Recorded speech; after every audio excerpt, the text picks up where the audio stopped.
Friends, welcome to Mahathi Sairam channel. నిన్నటి తరువాయి భాగం ఈరోజు చెప్పబోతున్నాను. దశరథుడు సంతోషించాడు. కేవలం నా మాట మీద కాదు, వాళ్లకు రాముడంటే గౌరవాభిమానాలున్నాయి అని. అయితే వశిష్ఠ వామదేవాదులను పిలిపించండి. ఇది శ్రీమంతమైన చైత్రమాసం. చైత్రమంటే గోరి, శిశిరానికి అంటే ఆకురాలే కాలానికి సమాధి కట్టి పల్లవాలకు ప్రారంభం చేసే కాలం. మరణాలకు సమాధి కట్టి జననాలకు శుభం పలికే కాలం.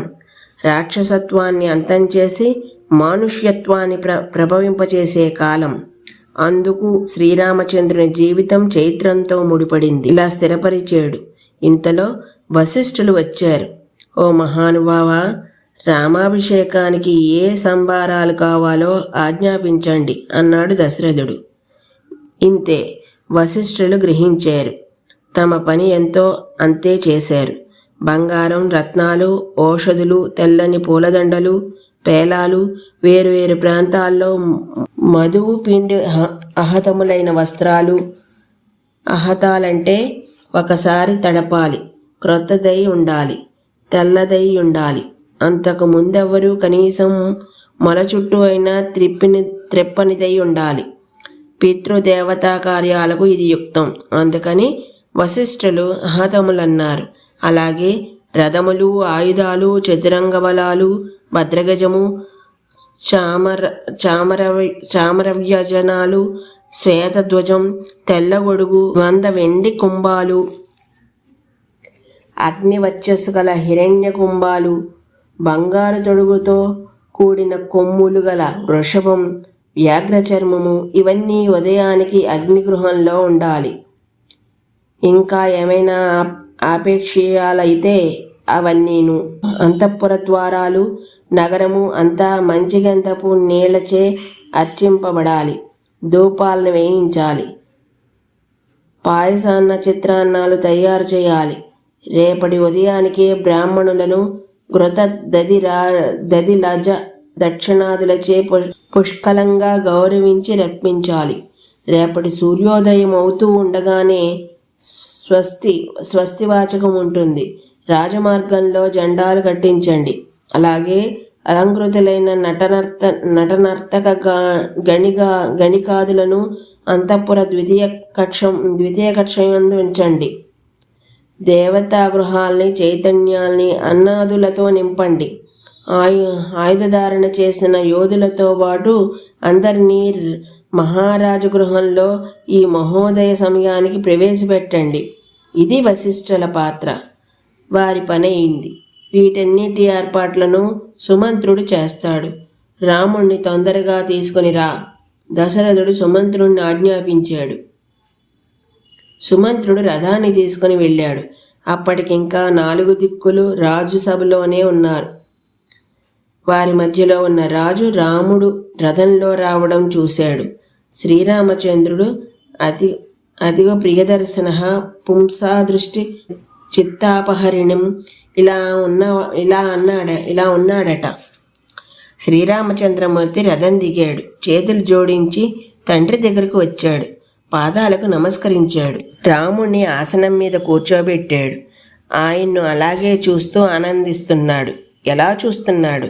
అలంకరణలు పూర్తి చేసుకుని ఒకసారి తనను తాను అద్దంలో చూసుకుంటే ఎంత ఆనందం కలుగుతుందో అలా. నాయనా, నా పెద్ద భార్య కొడుకు, అందరిలో పెద్దవాడివి కనుక పుష్యయోగంలో నీవు యువరాజు పదవిని పొందాలి. గుణవంతుడివే అయినా పుత్ర స్నేహంతో చెబుతున్నాను. ఇకపై నీవు నిత్యము జితేంద్రియుడు కావాలి. క్రొత్తగా ఉద్యోగంలో చేరుతున్న కొడుక్కి మొదటి రోజున తండ్రి ఇలా చెప్పాలి. కామ క్రోధ వ్యసనాలను విడిచిపెట్టాలి. లోభిత్వం, దుస్సాహసం, ద్రోహబుద్ధి, ఈర్ష్య, అసూయ, అర్ధదూషణం, వాగ్దండము, పారుష్యం ఇవి క్రోధజములు. ఇవి 8. వేట, జూదం, పగటి నిద్ర, పరివాదం, శ్రీమదం, తుర్యాత్రికధ్యాస, వృధా ప్రయాణం ఇవి 10 కామజాలు.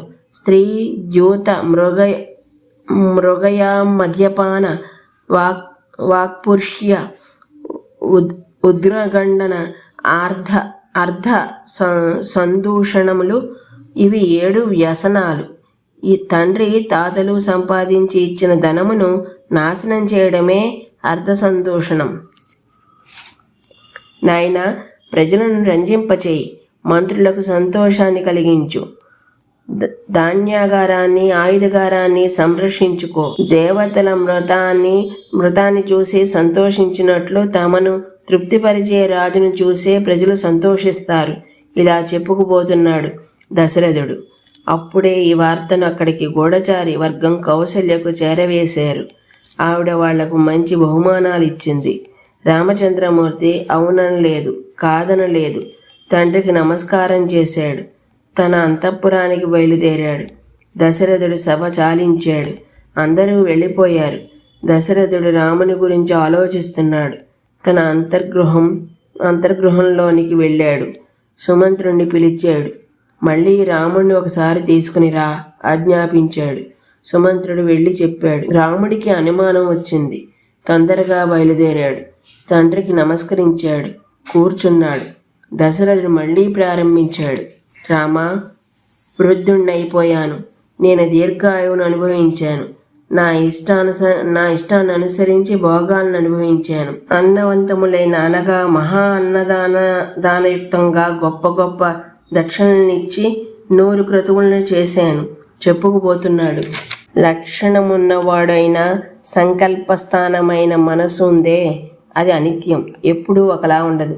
ధర్మాత్ముల మనస్సు వారు చేసిన పని వలనే శోభిస్తుంది, చేయబోయే పని వలన కాదు. కనుక నేననుకున్నది చెయ్యాలి. ఇందుకోసం దశరథుడు తన అంతర్గృహానికి పిలిపించాడు. ఇక్కడ దశరథుడు భరతుని గురించే కాదు, తన గురించి మాట్లాడాడు.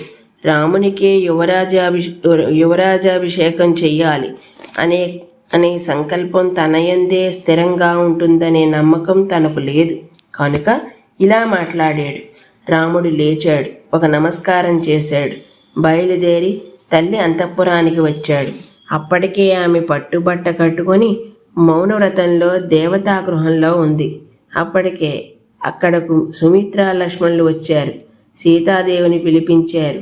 కౌసల్య సుమిత్రాదులను చూసింది.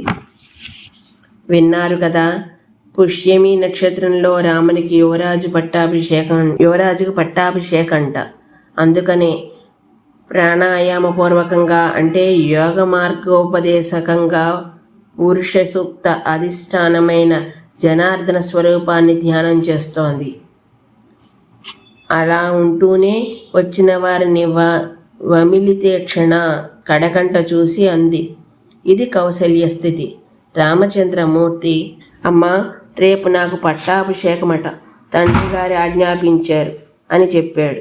ఈ రాత్రి సీతతో ఉపవసించమన్నారు పురోహితులు.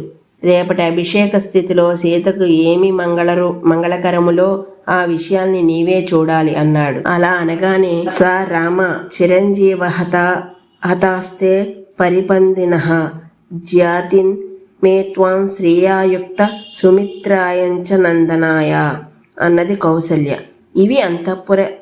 ఇవి అంతఃపురఛిద్రాలు, కానీ అసంకల్పిత సత్యవాక్కులు ఇలా ఉంటుంది. రాముడు వచ్చేటప్పటికి కౌసల్య జనార్దన జ్ఞానముందున్నది. ఆ పవిత్రత ఊరకపోదు.